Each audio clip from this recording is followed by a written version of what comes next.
Good morning, class. So today we are talking about our electricity and aesthetics. So the question of the day is, what do you think has been the greatest advancement in electricity during your lifetime? I would say probably now just the cell phones, because that's pretty much what we all live on today, I feel like. So that'll be a different answer for each of you, something to think about, what you think the greatest advancement in electricity was so far in your lifetime.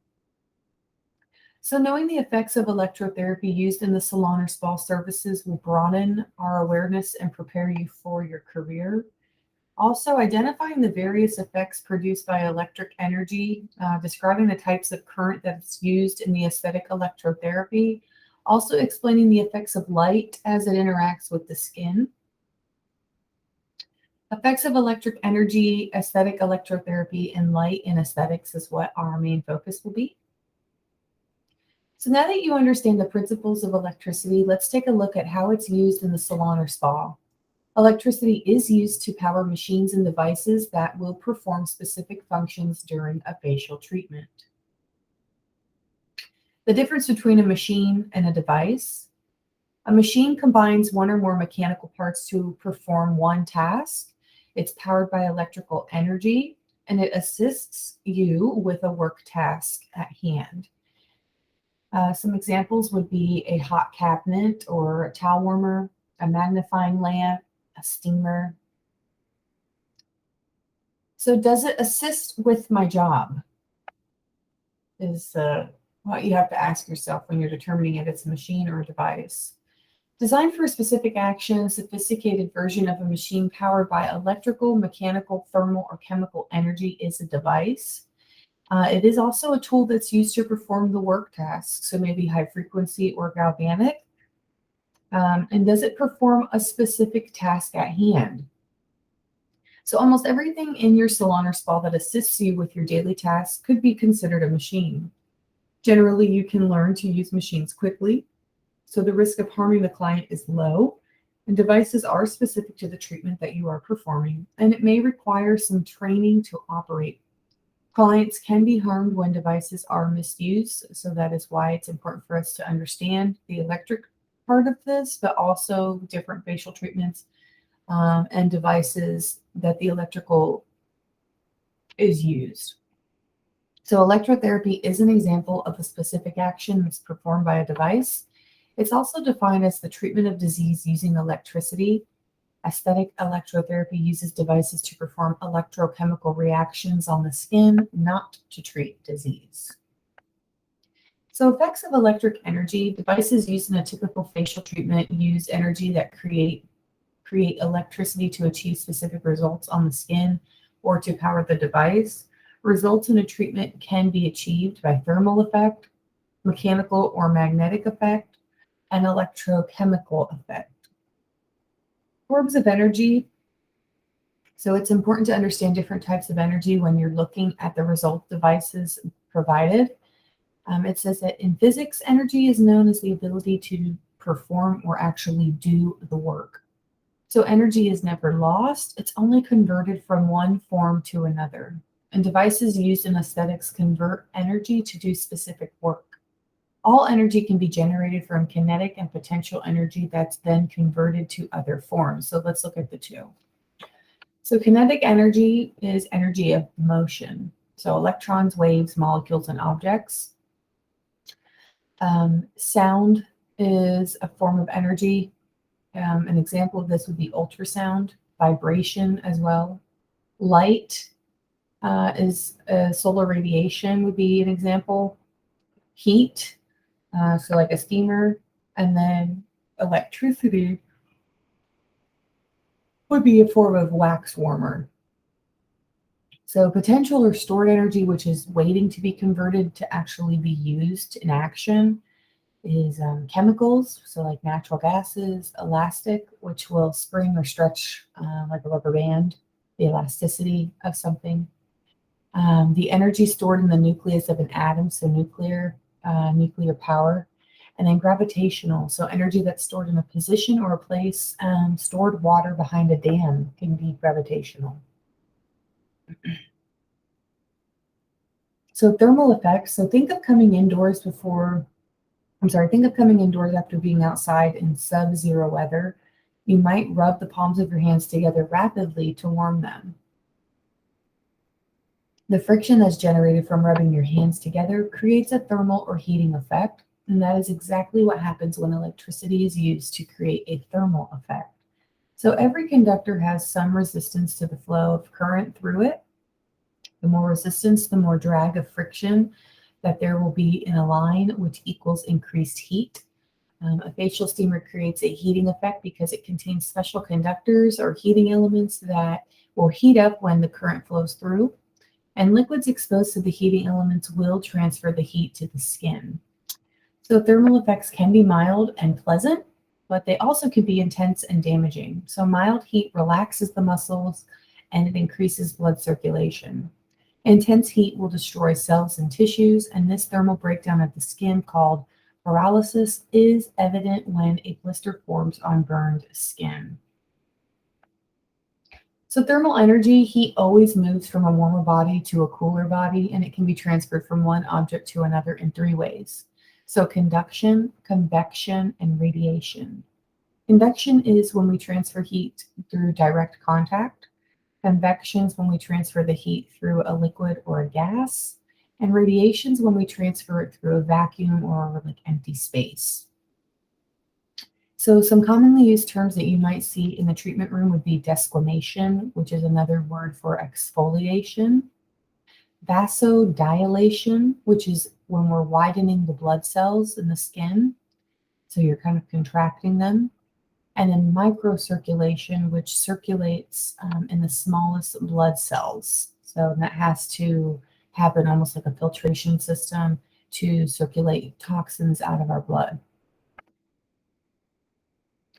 So some devices that we use in the treatment room would be a steamer. So we use a steamer to help loosen any trapped debris. It helps to soften the skin. Also, that moist heat will increase that desquamation or that exfoliation. The electricity triggers the heating of a liquid, which is your water, and it is transferred by convection. So remember, convection is when we actually transfer that heat through the liquid or the gas. We use a Lucas spray pulverizer, also known as a spray mist. This increases your hydration, and it also can deliver herbal ingredients and moist heat. It also increases vasodilation of those capillaries, so it kind of wakes everything up and starts kind of getting it to function again. Electricity triggers the heat of that liquid, and it is transferred again by convection. We also have electric mask and heated mitts and booties. So this hydrates by enhancing product absorption. It also increases vasodilation, and it helps to relax the muscles. We're actually using the heat transferred by conduction in this scenario. And then we have high frequency, which is a form of disinfection. It also helps to increase that microcirculation. So again, it gets the blood cells moving, helps to kill any dirt and debris on the skin, as well as germs and bacteria. And this is converted to heat and then transferred by conduction. So mechanical or magnetic effect, it says that opening a door is a good example of a mechanical effect. The door by itself will not move, but when you push or pull on it, the door moves. So this transfers of mechanical energy gives the object the energy to perform work. For a device, the transfer of mechanical energy will flow from the motor to the attachment that does the actual work. So electrical generators, alternating current flows first in one direction and then going into another. The push-pull effect will cause the motor to churn, and that creates the mechanical motion like a rotating blade of a fan. So let's just take a quick 2-minute break right here, and then we will pick right back up.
Okay, so let's continue. So the mechanical effects on the skin are determined by the device, which can have multiple uses.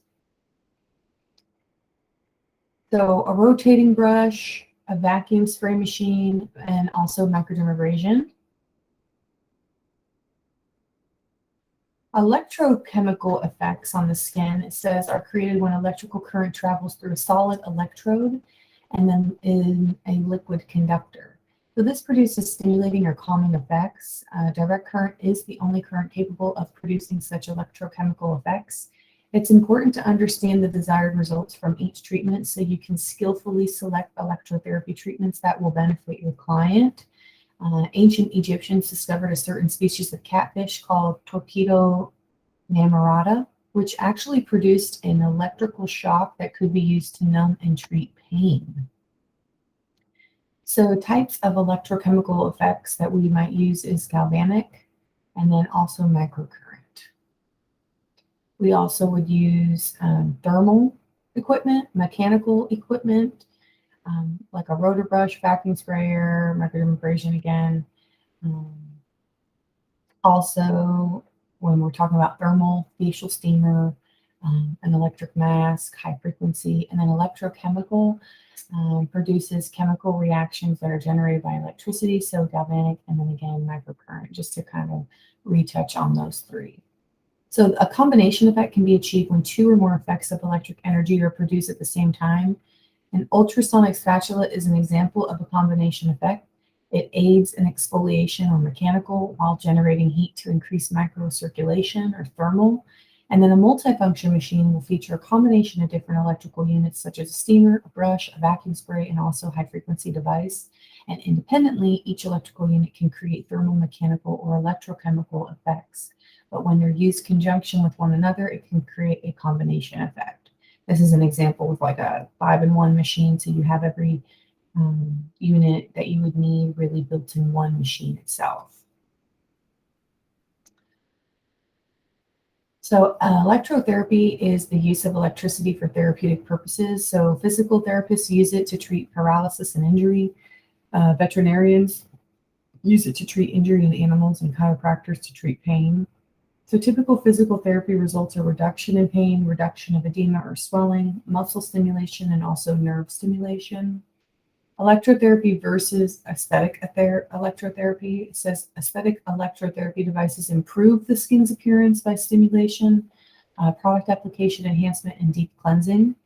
Aesthetic electrotherapy devices are usually designed with a lower power to be safer and provide a purely cosmetic effect. The devices used in aesthetics will create an electrochemical effect that are considered electrotherapy devices. And when these are different from electrotherapy devices, they actually are used for physical therapy. So let me reread that, I'm sorry. But they are different from the electrotherapy devices that are used for physical therapy. Any electrotherapy devices intended for more than skin cleansing and beautification will require registration with the U.S. Food and Drug Administration, or the FDA, and physical therapy devices that claim any type of structural alteration to the body must be registered, even if it's being imported. So there are two types of currents in aesthetic electrotherapy: direct current and alternating current. A direct current, we would use galvanic, faradic, and pulsed DC current. Then we have alternating current, which is sinusoidal or high frequency. So pulse and frequency, it's more than the current that provides results. Waveform, which you've learned in the Principles of Electricity lesson, is important, but also the frequency and the pulse. Each manufacturer will have their proprietary combination of waveforms, frequency, and pulses designed for their specific device. The waveforms and frequencies of these currents are based on the device and the health determination of the therapeutic effects on the body. And understanding the basics of these electrotherapy components will help you determine whether the device may work for your client. So we have pulse, and then we have frequency. So the pulse is the actual length of time that the current is flowing. And then we have frequency, which is the number of electrical pulses that are delivered to the body in 1 second. So lights and aesthetics. It says earlier you've learned about electric energy and aesthetics. So now we're going to understand light, how it will help us further identify the options for treatment. Light therapy, also called phototherapy, is the production of beneficial effects, such as reducing acne through treatments using light. This is different from electrotherapy, which used electric currents to affect body functions. Estheticians use a variety of light devices to generate effects on the skin, and some of those devices require medical supervision, like lasers and intense pulse light, or IPL. And other devices like light emitting diodes or LED are considered safe to use without medical supervision. Principles of light, it says the light is part of electromagnetic spectrum that ranges from radio waves to gamma rays. Light is a complicated subject that encompasses physics, matter, and electricity theory. It also affects us daily, our moods, our body functions, and our environment. So some key facts about light: it's a source of energy that vibrates in waveforms from the sun. It also behaves as both a wave and a particle. It says the intensity of light is dependent on energy that the photons contain, and humans can only see visible light. Okay, so I'm going to take a quick little 1 minute break there, and then we're going to talk about the effects of light.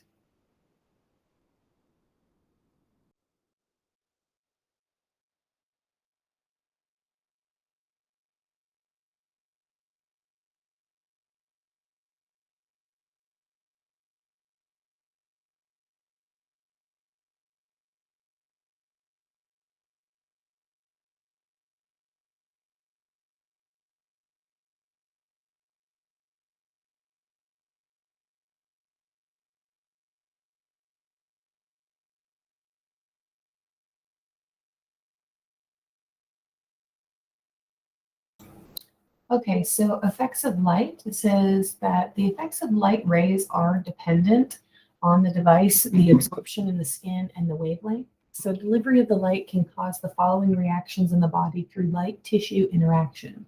So photothermal, which is prolonged heating of tissues without light to cause ablation or removal of the death of tissue.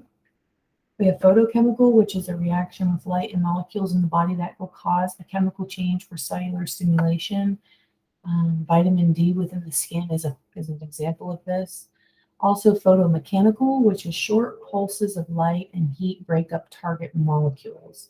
So, photothermal, an example would be intense pulse light or laser hair removal, non-ablative lasers. Photochemical would be LED light therapy, and then photomechanical would be like a tattoo removal by a laser. So light tissue interaction helps explain how light affects the body. Most actions are determined by absorption of light by chromophores, and chromophores are parts of molecules that cause them to be colored. Examples of chromophores in skin are melanin and hemoglobin, or in the blood. And light tissue interaction on skin happens as scattering photons hit the surface and are scattered, depth of light penetration that's limited, reflection. So once the photons hit the surface, they'll bounce back. We have the transmission, which is when the photons will penetrate the surface. And then absorption is when the photons are absorbed by those chromophores in the tissue, and then they'll generate heat or that cellular process to be stimulated. So for new cells to start being produced. So electromagnetic spectrum, it says the heat energy is transferred by radiation, and these electrons move in wave-like patterns.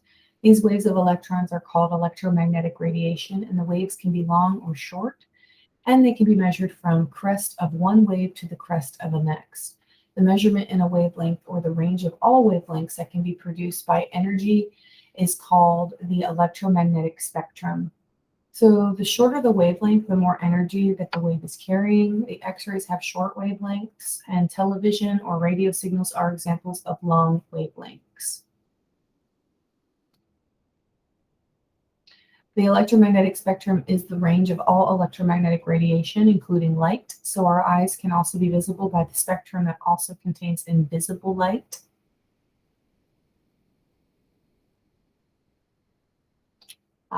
One thing I think that is on your test is the human eye sees color with visible light, but in visible light, we can only see the heat or I'm sorry, you don't see the heat, you actually feel the heat instead of seeing it.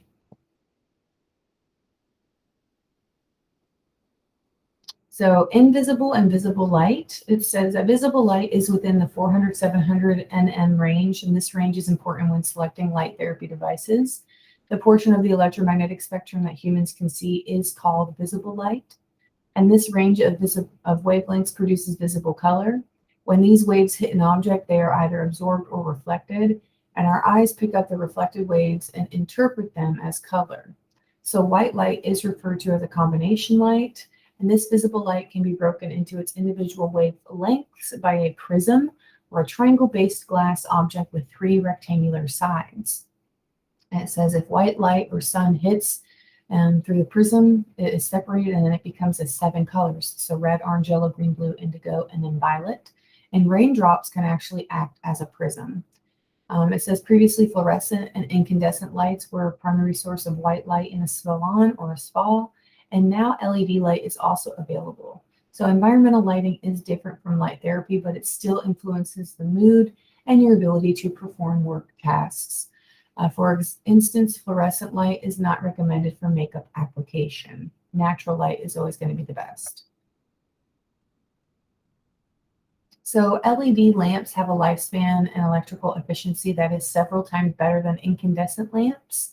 They come full brightness with no need to warm up, and they're close to being adopted at the mainstream light source, and they're also available in neutral, cool, and warm cast. We also have infrared light or IR, which these rays can penetrate all the layers of the skin, so they affect the muscle, the bone, the nerves, and the joints. It actually produces heat. So when using IR, position the device according to the manufacturer's instructions. Also take the client's comfortability into consideration. So the benefits, it increases their circulation, it relaxes the muscles, it also helps to stimulate the cell and the tissue activity. Ultraviolet light does help the body produce vitamin D. It is a shorter wavelength and it can be more damaging. It has some positive and negative effects on the skin depending on the exposure time, and protection against UV exposure is essential for healthy skin regimen. Also, UV light is a germicidal, so it can kill bacteria that causes skin infections. And then UV can also produce harmful chemical and physical effects on the skin. Developing a tan is an immune response to UV damage of melanocyte cells.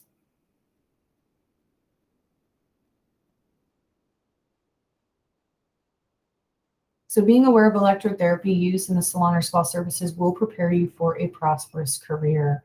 So we did talk about the various effects produced by electric energy that's categorized as thermal, mechanical, and magnetic. Also electrochemical. The currents used in aesthetic electrotherapy include direct, galvanic, faradic, pulsed DC, and alternating sinusoidal high frequency, and the effects of light as it interacts with the skin tissue, including scattering, reflection, transmission, and absorption.